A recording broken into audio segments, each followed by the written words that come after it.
teman-teman kita yang para ustadz ini, yang pendakwah dalam apa namanya itu ceramah-ceramah di Islam ini kan, karena ketika mereka ceramah kan yang mereka sering bahas itu adalah Alkitab bang ya, Alkitab. Saya melihat ada banyak sekali ustadz saya tonton di YouTube, ya bahkan di TV, mereka ceramah itu seringkali bukan ceramah Al-Quran, tapi mereka ceramah Alkitab. Nah, saya mau tanya bang, ini kira-kira, Salam Bapak Ibu sekalian, teman-teman channel TV Laskar Kristus, bertemu kembali dengan saya Arif Gula.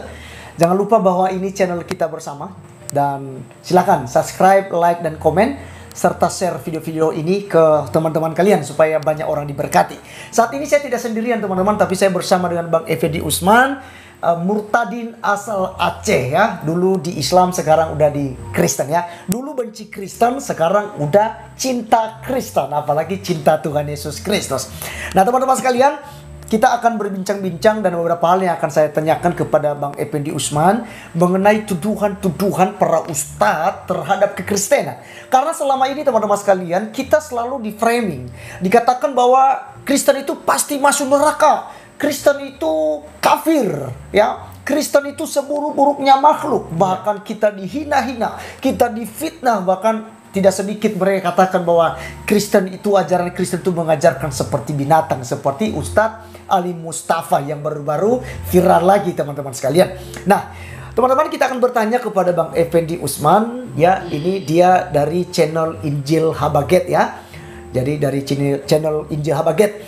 Nah, Bang Effendi, ini mau tanya ini tentang seperti yang saya sampaikan tadi, bahwa ada banyak sekali tuduhan tentang kekristenan, bahwa Kristen itu pasti masuk neraka gitu ya.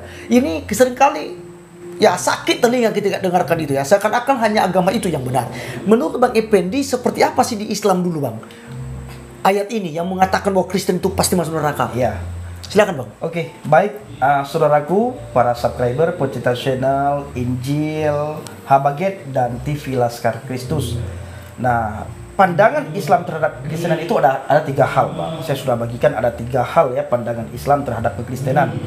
Ini sering sekali diungkapkan atau diceritakan oleh para ustadz. Sangat sering diceritakan oleh para ustadz, digambar-gemborkan oleh para ustadz bahwa Alkitab sudah dipalsukan. Iya. Nah, ini tuduhan tanpa bukti Alkitab dipalsukan. Tidak ada satupun ayat Al-Quran yang menulis Alkitab sudah dipalsukan. Justru sebaliknya, Muhammad, kata Allah di dalam Al-Quran, Muhammad justru disuruh untuk bertanya kepada ahli kitab. Ahli kitab ya. Nah, di dalam surat Al-Quran, di dalam sebuah ayat Al-Quran dikatakan begini bang, fa in kunta fi syaqqin mimma anzalna ilaika fas'alil ladzina yaqra'unal kitab min qablik laqad ja'akal haqqu mir rabbika fala takunanna minal mumtarin. Artinya, maka jika engkau Muhammad ya berada dalam keraguan-raguan tentang apa yang kami turunkan kepadamu, maka tanyakanlah kepada orang yang membaca kitab sebelummu. Sungguh telah datang kebenaran kepadamu dari Tuhanmu, maka janganlah sekali-kali engkau termasuk orang yang ragu. Bayangkan Bapak Ibu, maka jika engkau Muhammad, kata Allah, berada dalam keraguan-raguan tentang apa yang kami turunkan kepadamu, maka tanyakanlah kepada orang yang membaca kitab sebelummu. Seandainya Alkitab sudah dipalsukan, dan kita tahu semuanya bahwa Al-Quran datang jauh setelah Injil bang. Ada sebagian sejarah mencatat 650 tahun, ada sebagian sejarah mencatat 700 tahun. Yang jelas, seandainya Alkitab sudah dipalsukan, mungkinkah Al-Quran masih menulis seperti yang baru saja saya bacakan? Bertanyalah kepada ahli kitab. Betul. Kitab sebelummu. Ini hal yang sangat penting yang harus diketahui oleh teman-teman. Seperti dalam surah Al-Maidah ayat 46.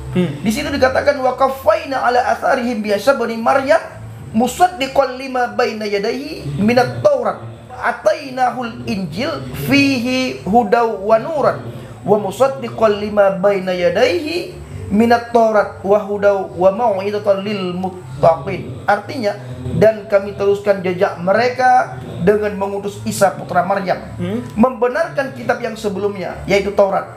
Membenarkan bang. Iya ya, berarti sebenarnya disuruh oleh mereka harus, tapi justru kok sekarang ini mereka katakan sudah dipalsukan, bukan dibenarkan gitu. Oke, saya lanjutkan.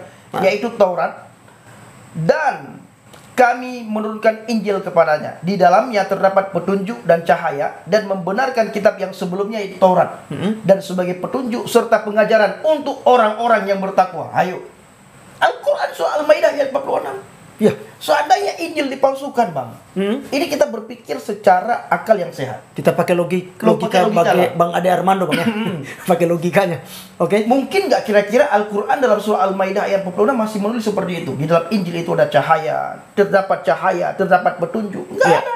Iya, tentu tidak mungkin akan menyuruh ini kan untuk harus belajar kepada Injil dan Taurat, ya. Nggak mungkin. Kenapa? 650 tahun setelah Injil baru datang Al-Quran. Jauh sekali, Bang. Bukan waktu yang singkat. Tetapi Al-Quran masih menulis bahwa di dalam Injil itu ada petunjuk dan cahaya. Ya. Nah, jadi ini, Bang. Mungkin dari teman-teman kita yang para ustadz ini, yang pendakwah dalam ceramah-ceramah di Islam ini kan. Karena ketika mereka ceramah kan yang mereka sering bahas itu adalah Alkitab, Bang, ya. Alkitab. Saya melihat ada banyak sekali ustadz saya tonton di YouTube, ya bahkan di TV, mereka ceramah itu seringkali bukan ceramah Al-Quran, tapi mereka ceramah Alkitab. Nah, saya mau tanya, Bang, ini kira-kira mereka punya ndak Injil aslinya sehingga mereka katakan bahwa Alkitab yang dipegang oleh orang Kristen saat ini itu sudah palsu, itu karangan Paulus gitu. Mereka punya ndak, Bang, ya? Atau waktu Abang dulu mungkin Abang sudah simpan Injil aslinya gitu? Tidak ada. Tidak ada. Tidak ada Injil asli. Justru mereka berkata Al-Quran ada, Al-Quran datang untuk menyempurnakan kitab-kitab sebelumnya. Ini yang ada di dalam pikiran saudara-saudara kita. Termasuk saya dulu, ya. Ya. Tetapi kembali lagi ke ayat surah Al-Maidah ayat 46. Di sini tegas sekali dikatakan bahwa Alkitab itu menjadi petunjuk serta pengajaran untuk orang-orang yang bertakwa. Nah, 3 alasan yang sangat penting menurut surat Al-Maidah ayat 46 bahwa di dalam Alkitab ada petunjuk. Itu pertama. Yang kedua, di dalam Alkitab ada cahaya. Yang ketiga, di dalam Alkitab ada pengajaran. Bukankah ini semua kebalikan dari apa yang dituduhkan? Alkitab sudah dipalsukan katanya. Ternyata Al-Quran surah Al-Maidah ayat 46 menegaskan betapa luar biasanya Alkitab. Di dalam Alkitab itu ada petunjuk. Ya.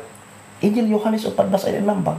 Ya. Itu petunjuk jalan ke surga. Di dalam Alkitab itu ada cahaya. Yesus sendiri berkata di dalam Injil Yohanes, akulah terang dunia. Ya. Di dalam Alkitab itu katanya ada pengajaran. Bagaimana Alkitab mengajarkan kita. Ya. Begini, kamu harus begini, kamu harus begini. Kita dididik sedemikian rupa oleh Alkitab. Sehingga kita bisa sampai ke surga. Betul.